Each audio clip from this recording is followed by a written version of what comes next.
Hello friends, আজ আমি আপনাদের খাসি মাংসের ঝোলের রেসিপি দেখাবো। সম্পূর্ণ ঘরোয়া পদ্ধতিতে রান্না। দেখুন কত সুন্দর, কোনো ফুড কালার ইউজ করিনি, কি সুন্দর রান্না হয়েছে। কম তেল মশলা দিয়ে সুন্দর একটি রান্না। প্রথমে একটা বলে করে খাসির মাংস নিয়ে নিলাম। এখানে লঙ্কা গুঁড়ি, হলুদ গুঁড়ি, লবণ, জিরে গুঁড়ি এবং তেল দিয়ে ভালো করে ম্যারিনেট করে নিব। ম্যারিনেট করে নিয়ে ওটাকে 15 থেকে 20 মিনিট ঢাকা দিয়ে রাখবো।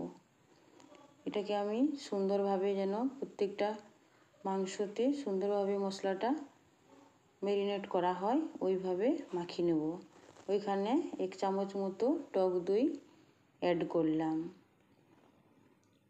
টক দই অ্যাড করে এবার খুব সুন্দরভাবে মাংসটাকে ম্যারিনেট করে নিয়ে 15 থেকে 20 মিনিট ওটাকে ঢাকা দিয়ে নেব।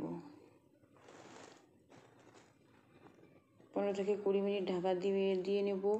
অন্যদিকে কড়াইতে তেল গরম করে কেটে রাখা আলুগুলো ভেজে নিব।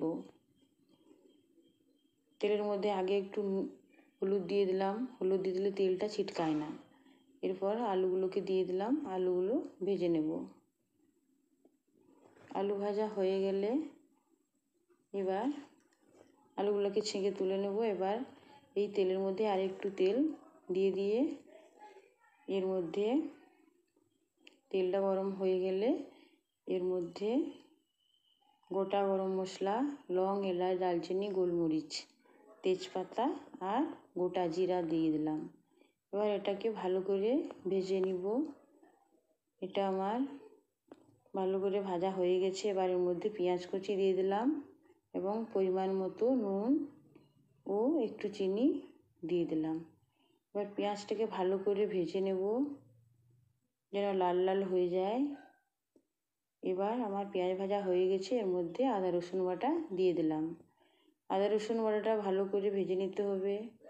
আদা রসুন বাটা হালকা আঁচে ভালো করে প্রায় 2 থেকে 3 মিনিট মতো ভেজে নিতে হয়। ভেজে নেওয়া হয়ে গেলে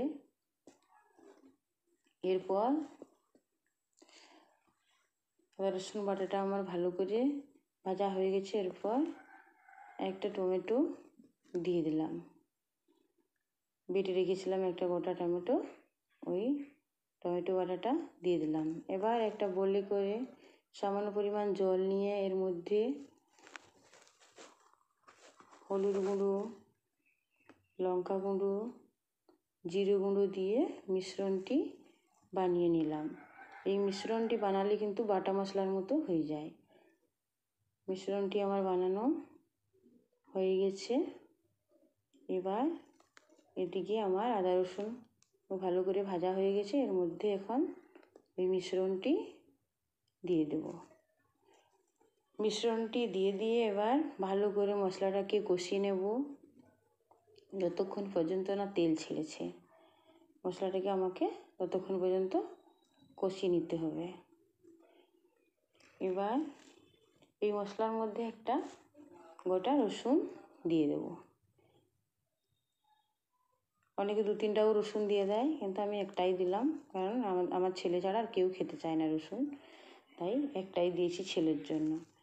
এবার আমার মশলা হয়ে গেছে।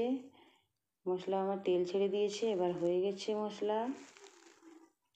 এবার মশলা যতক্ষণ না তেল ছেড়েছে কিন্তু ততক্ষণ মশলা হয়ে থাকে না। মশলা তেল ছেড়ে মশলা হয়ে গেছে। এবার এর মধ্যে ম্যারিনেট করা মাংসটাকে দিয়ে দিলাম। এর মধ্যে ভেজে রাখা আলুগুলোও দিয়ে দিলাম। এগুলোকে ভালো করে নাড়িয়ে নিয়ে এর মধ্যে ভালো করে এগুলোকে নাড়িয়ে নিতে হবে। এবার এর মধ্যে সামান্য পরিমাণ জল দিয়ে দেব। সামান্য পরিমাণ জল দিয়ে ভালো করে নাড়িয়ে নিয়ে এটাকে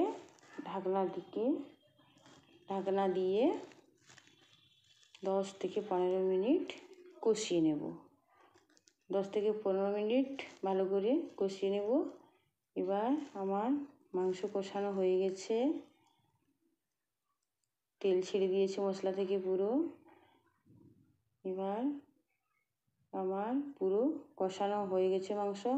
অন্যদিকে একটা প্যানে করে জল গরম বসিয়ে দিয়েছি। আমি কিন্তু সব রান্নাতে গরম জল ব্যবহার করি। গরম জল দিলে রান্নার স্বাদটা অনেকাংশে বেড়ে যায়। এবার গরম জল দিয়ে দিলাম কষানো মাংসের মধ্যে। এবার ভালো করে নাড়িয়ে নিয়ে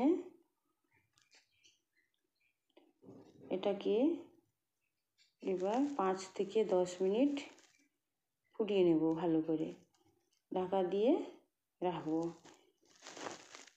এরপর আমার মাংস পুরো এখন সিদ্ধ হয়ে গেছে, সুন্দরভাবে হয়ে গেছে। এবার এর মধ্যে একটু ধনেপাতা কুচি দিয়ে দিলে আমার রান্না কমপ্লিট। আমার কাছে নাই তাই দিতে পারলাম না, যাদের থাকবে তারা ধনেপাতা কুচি দিয়ে দেবে, দিলে পুরো কমপ্লিট। আমার রান্নাটি যদি ভালো লেগে থাকে তাহলে একটা লাইক করবেন, কমেন্ট করবেন, সাবস্ক্রাইব করবেন। নমস্কার বন্ধুরা।